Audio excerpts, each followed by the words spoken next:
Human rights council اسلام آباد کے زیر اہتمام اسلام آباد کی نجی یونیورسٹی میں ایک روزہ خواتین کانفرنس کا انعقاد کیا گیا۔ اس کانفرنس کا موضوع دیکھیے جہاں کو عورت کی نگاہ سے تھا۔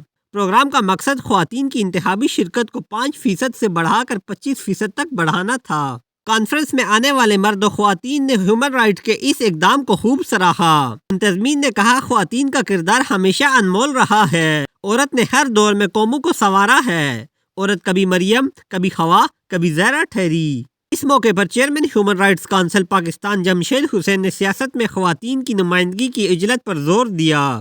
ہیومن رائٹس کونسل پاکستان کے میڈیا کوارڈینیٹر ساجد علی نے کہا اس طرح کی کانفرنسز عورتوں کے حقوق کی پاسداری کے لیے اہمیت کی حامل ہیں۔ دوسری جانب کانفرنس میں شرکت کرنے والے مہمانوں نے کہا ہیومن رائٹ کونسل کا 25% سیٹس کا مانگنا درست فیصلہ ہے۔ ایڈوکیٹ سعدیہ احمد اور عائشہ سید جیسے ماہرین نے سیاست میں صنفی فرقوں اور معاشرتی اصولوں پر توجہ دی۔ ہیومن رائٹس کونسل پاکستان اسلام آباد کے صدر میاں زاہد اور دیگر پینل کے لوگوں کی تقریروں نے اس گفتگو میں گہرائی کا اضافہ کیا۔ عادل عباسی، AVN نیوز، اسلام آباد۔